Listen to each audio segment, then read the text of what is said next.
आज काकोरी बलिदान दिवस है। हम सब जानते हैं कि देश की आजादी के लिए प्रदेश की राजधानी लखनऊ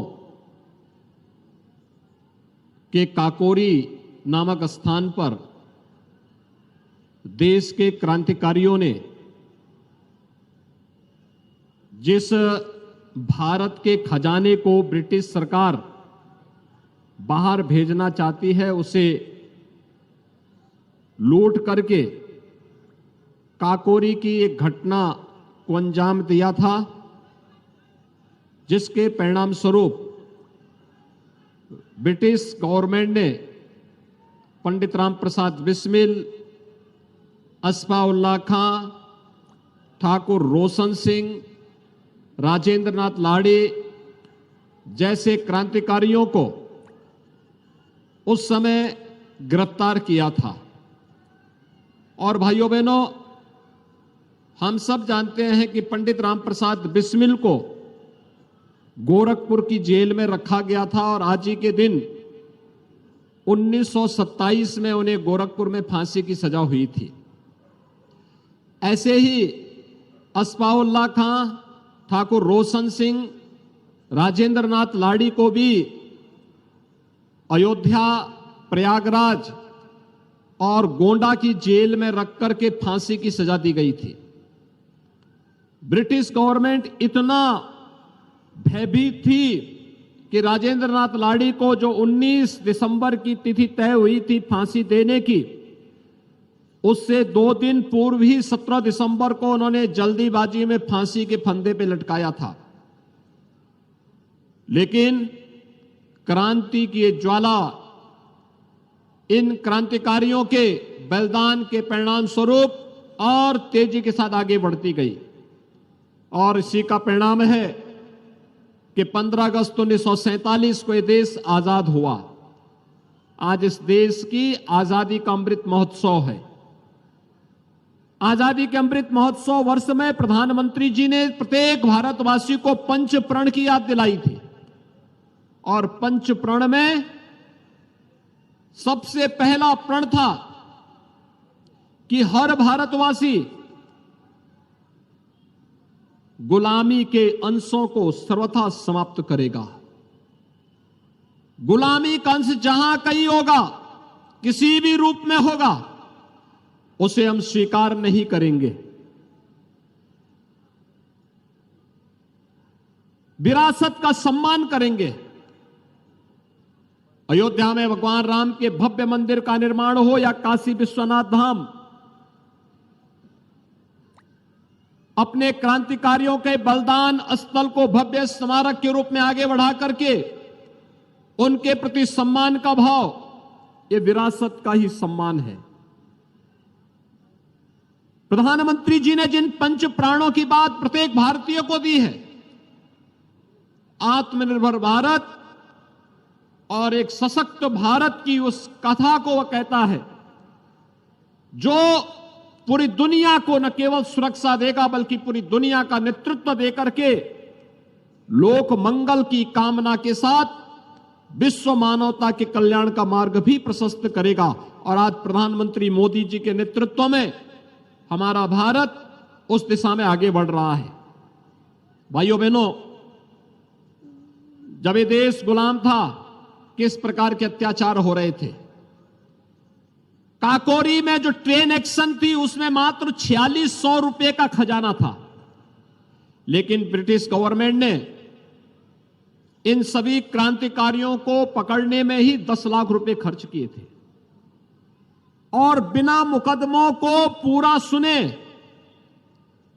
राम प्रसाद बिस्मिल को गोरखपुर में फांसी दे दी गई। गोंडा में 2 दिन पूर्व ही यानी 17 दिसंबर 1927 को राजेंद्र नाथ लाड़ी को फांसी दी गई। चंद्रशेखर आजाद ब्रिटिशों का सामना करते हुए भले उनके हाथों में नहीं आए, लेकिन बाद में उन्होंने स्वयं ही अपने पिस्टल की गोली से अपने आप अपनी शहादत को, अपने बलिदान की कथा को स्वयं लिखा था। एक अनगिनत कथा है और फिर गोरखपुर और उत्तर प्रदेश तो क्रांति की इस धरती का एक सीधे सीधे गवाह रहा है। 1857 का प्रथम स्वातंत्र समर उत्तर प्रदेश में ही जन्मे हुए मंगल पांडे की हुंकार से प्रारंभ होता है। बैरकपुर में जब उन्होंने ब्रिटिश सरकार के द्वारा दिए जाने वाले गाय और सूअर की चर्बी के बने हुए कारतूसों का इस्तेमाल करने से इनकार करके उन्होंने कहा था हम भारतीयों पे गोली नहीं चलाएंगे, और उस समय जिस प्रकार की हुंकार उन्होंने भरी थी उसके परिणाम स्वरूप देश का प्रथम स्वतंत्र समर 1857 में प्रारंभ होता है। गोरखपुर में भी 1857 के प्रथम स्वतंत्र समर में बंधु सिंह के नेतृत्व में एक बड़ा अभियान प्रारंभ हुआ। गोरखपुर में तमाम ऐसे क्षेत्र थे जिन क्रांतिकारियों ने 1857 के प्रथम स्वतंत्र समर में मजबूती के साथ आगे बढ़ करके क्रांति की स्लो को आगे बढ़ाने का काम किया था, देश के स्वतंत्र समर को आगे बढ़ाने का काम किया था। गोरखपुर में 1922 में चोरी चोरा की ऐतिहासिक घटना, चोरी चोरा के किसानों ने, मजदूरों ने, गांव के नागरिकों ने ब्रिटिश हुकूमत को चुनौती देते हुए उसके खिलाफ एक नई हुंकार भरी थी। भारत के इतिहास में चोरी चोरा की घटना के रूप में विख्यात है। भारत छोड़ो आंदोलन के दौरान डोहरिया में ऐतिहासिक घटना घटित हुई थी। एक लंबी प्रक्रिया है। आजादी के प्रथम स्वातंत्र समर के दौरान 1857 में झांसी की रानी लक्ष्मीबाई झांसी से हुंकार भर रही थी। धन सिंह कोतवाल के नेतृत्व में मेरठ के अंदर इस क्रांति की लौ को आगे बढ़ाने का कार्य हुआ था। कोई जिला, कोई कस्बा ऐसा नहीं था जिसने आजादी की लड़ाई में बढ़ चढ़ करके भाग न लिया हो। और उस उत्तर प्रदेश की धरती से हम सब हैं। जब आज हम काकोरी बलिदान दिवस के अवसर पर आजादी के अमृत महोत्सव वर्ष में इस भव्य ड्रोन शो के साक्षी बनने जा रहे हैं, ये हमारा सौभाग्य है। उत्तर प्रदेश के अंदर भारतीय जनता पार्टी की डबल इंजन की सरकार ने आदरणीय प्रधानमंत्री जी के नेतृत्व में अपने इन क्रांतिकारियों की स्मृतियों को जीवंत बनाए रखने के लिए, वर्तमान और भावी पीढ़ी के लिए एक प्रेरणा के रूप में स्थापित करने के लिए अनेक कदम उठाए हैं। गोरखपुर में, गोरखपुर की जेल में पंडित राम प्रसाद बिस्मिल के भव्य स्मारक को पर्यटन और संस्कृति मंत्रालय ने बनाकर के मैं आज सुबह से देख रहा था। हजारों की संख्या में स्कूली छात्र छात्राएं गोरखपुर में जेल में जाकर के उस फांसी स्थल को देख रहे थे जहां पर पंडित राम प्रसाद बिस्मिल को फांसी की सजा हुई थी। ये गोरखपुर में ही हम लोगों ने महान क्रांतिकारी अस्फाउल्लाह खां के नाम पर गोरखपुर प्राणी उद्यान का नाम गोरखपुर में क्रांतिकारी अस्फाउल्लाह खां के नाम पर रखा है।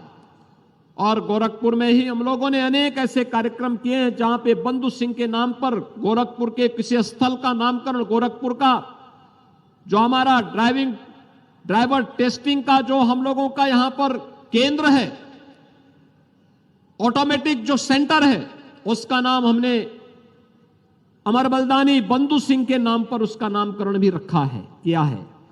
यानी एक परंपरा उन बलिदानियों के प्रति।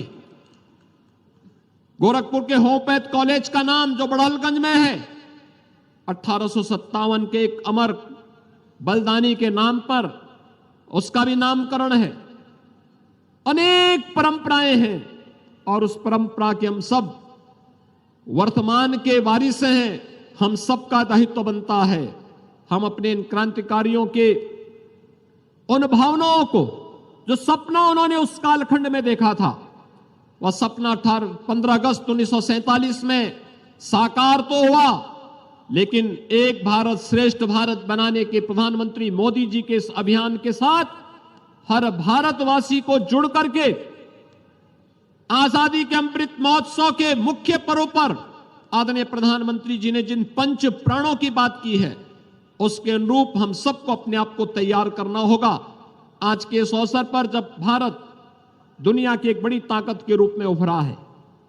भाइयों बहनों, आजादी के अमृत महोत्सव वर्ष में इससे बड़ा और क्या खुशी हो सकती है कि जो ब्रिटेन हम पर 200 वर्षों तक शासन करता है, उस ब्रिटेन में को पछाड़ करके भारत आज दुनिया की 5वीं बड़ी अर्थव्यवस्था बना है।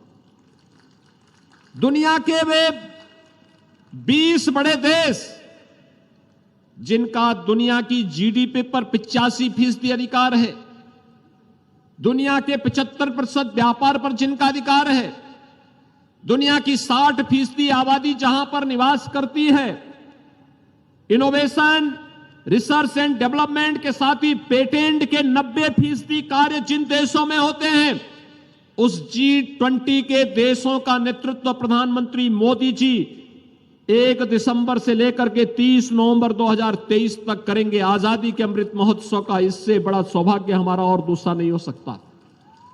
और इसलिए इस अवसर पर एक भारत श्रेष्ठ भारत बनाने के इस अभियान का हिस्सा हम सब बनेंगे, इस भव्य ड्रोन शो का हम हिस्सा बनेंगे। इस विश्वास के साथ मैं आज के इस अवसर पर अपने इन सभी अमर बलिदानियों को, जिनके बलिदान से देश आजाद हुआ, उन ज्ञात अज्ञात उन सभी बलिदानियों को, अमर बलिदानियों को नमन करते हुए प्रदेश शासन की ओर से उन्हें विनम्र श्रद्धांजलि अर्पित करता हूं।